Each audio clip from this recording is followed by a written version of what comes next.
800 militārās tehnikas vienības, tajā skaitā kājnieku kaujas mašīnas Striker, šķērsoja Vidzemi un Latgali mācību marša Dragunraida vietros ar mērķi pārbaudīt sabiedroto spējas, ātri pārvietoties NATO teritorijā un uzlabot starptautisko sadarbību.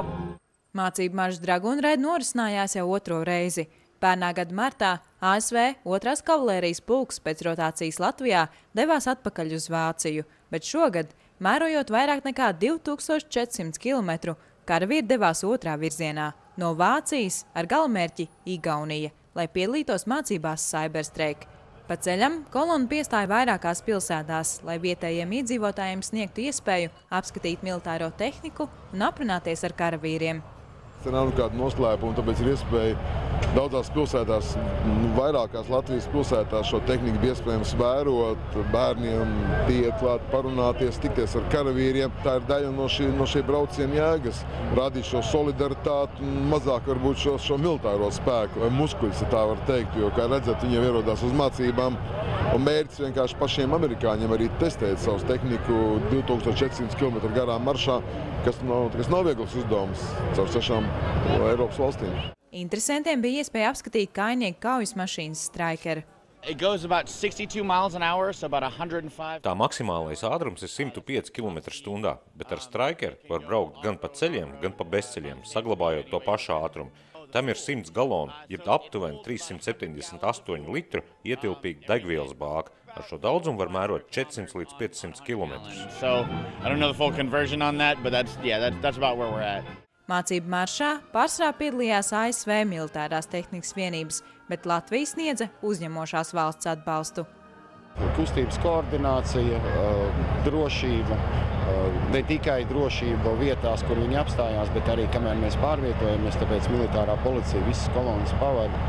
Jo specifika ir tāda, ka jebkura kara tehnika, viņa nav kā mūsu parastās mašīnas. No kara tehnikas ir gan pārskatāmība ir daudz mazāka, grūtāk pārskatāms ceļš, gan arī šī tehnika ir daudz smagāka. Līdz ar to mēs nevaram apstāties tik ātri, kā citiem izskatītos, ka būtu.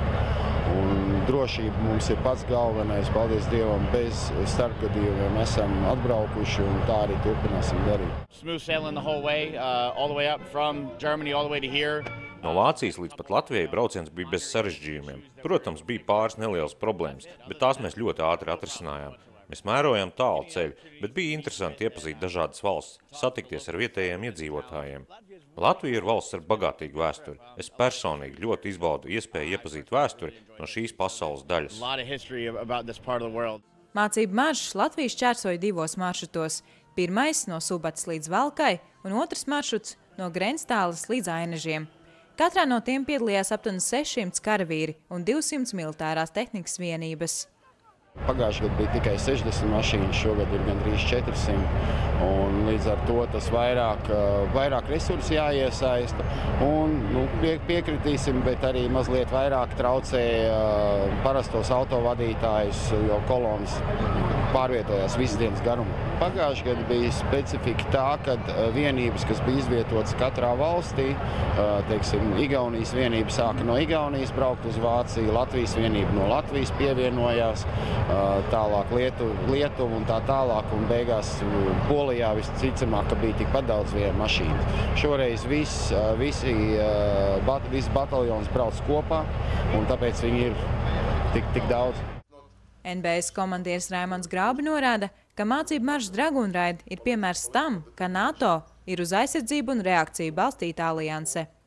Mācības un citas aktivitātes ir apliecinājums tam, ka šī politiska apņemšanās, kas ir dažkārt tiek uztverta varbūt kā deklaratīva vai kā savādāk, viņa ir materializēta ļoti konkrētā formā, karavīru klātbūtnē, tehnikas klātbūtnē, un es esmu ļoti gandarīts par to, par šo vēstījumu, par šo konkrēto iespēju uzņemt amerikāņus, bet arī no karavīru viedokļa ļoti svarīga ir šī sadarbība, jo mēs ļoti daudz gūstam profesionāli sadarbojoties ar amerikāņu bruņotajiem spēkiem, ar šīm tādām īpašām tehnikas vienībām, tā kā tas noteikti stiprina mūsu profesionālās spējas. Jāpiebilst, ka kopš aprīļa Latvijā ir sācies aktīvs militāro mācību periods, un daudzās no nacionālajām un starptautiskajām mācībām šogad piedalās arī ASV un citu sabiedroto valstu karavīri ar savu militāro tehniku.